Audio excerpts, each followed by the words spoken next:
question you want to know is, are you going to pay a lot more for a home mortgage because you have A1 top tier credit? I'm going to break down what all the fuss is about that has people up in a frenzy of the situation with the loan level pricing adjustments that Fannie Mae just introduced in May 1st. Welcome guys, my name is Sam, your favorite loan officer, getting you from loan to home.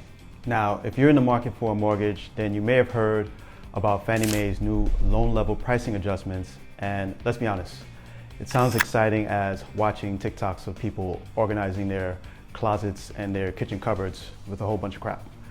But don't worry, I got you covered, and I'm here to provide you with some details and context so you have a clear understanding of what all these changes are and what they mean for you as a borrower. So buckle up folks, we're about to make loan pricing adjustments sound hot and spicy like pad thai. So let's start with the basics. What are loan level pricing adjustments? Now, loan level pricing adjustments are fees that lenders add to your mortgage rate based on your creditworthiness, the size of your down payment, and the type of property that you're going to be buying. So think of it as an extra fee that you have to pay for being a risky borrower. Now, don't worry, because I'm not here to judge you if you're risky. To the lender, we all present some type of risk as borrowers. So it just depends if this risk is good, if it's bad, or if it's just ugly. So now we need to know what has changed with these loan level pricing adjustments. So this is the spicy part that's got people all hot and bothered. The FHFA is shaking things up by lowering fees for some borrowers and they're hiking it for others. But let's be real, nobody likes a hike here. So I'm gonna give you an example. Homebuyers with a credit score between 640 to 659, which is considered fair, and if they have a down payment of 5%, will now pay a loan level pricing adjustment of 1.5% instead of 2.75%. So that means you'll be saving money on closing costs. And who doesn't like to save money? But not everyone is so lucky. Homebuyers looking to purchase with credit scores of say 740 to 759 and who are putting down 20% now face a loan level pricing adjustment of 1%, which has doubled from the previous fee of 0.5%. So that means you're going to be losing money and you're going to have to pay a little bit more on closing costs. This is what has people all in a frenzy. Now, it's important to note that the new structure is not a one-size-fits-all approach, and that fees will vary depending on your credit score, your down payment amount, and other factors. So it's kind of complicated, like a relationship status that you see on a dating app. But the overall changes to the loan level pricing adjustments could make homeownership more affordable for some buyers. The question is, and what people have been asking is, will it be at the expense of borrowers with good credit? And I'll have more on that in just a moment. So you might be asking yourself, why is this happening now? Well, apparently it's part of a broader effort to support homebuyers, particularly those limited by income and resources and wealth. So the sentiment feels like a Robin Hood situation where you take from the rich and you give to the poor. But in this situation, it's just for homebuyers.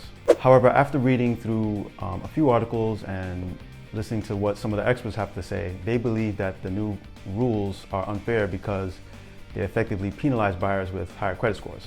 And it's like saying, hey, congratulations for being responsible with your money and having good credit, so now pay up. And it seems and feels unfair, but the government officials are saying, or telling us, the new structure aims to strike a balance between risk and affordability in the mortgage market. So I had to dig a little bit deeper, and some other industry experts feel that the high cost of inflation and the state of the economy played a key factor in all of this. And they feel that this is a way of making the playing field even in the housing market and affordable for those that have been priced out. So I don't know if people will accept that, but that's kind of what's been circulating. So what does this mean for you as the borrower?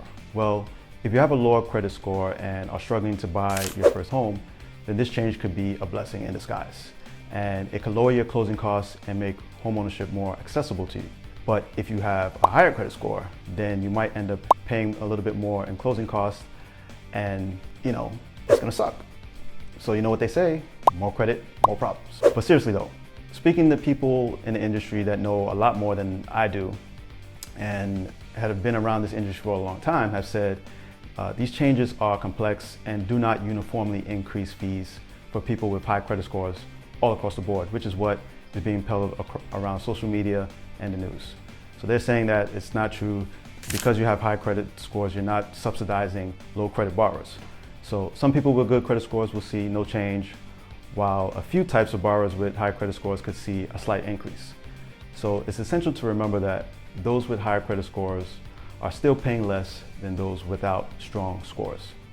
So even though that may be the case, that high credit borrowers are not subsidizing low credit borrowers, high credit borrowers will still feel some type of way about these changes. And rightfully so. You spend a good chunk of your life working hard, developing good spending habits, and being disciplined with your money so that you can get the best rates and bargaining power with high ticket purchases. So there's still a little bit unease about the whole situation, but we're being reassured that what is being peddled out there is not what it is, and it's a little bit more complex than what we think it is.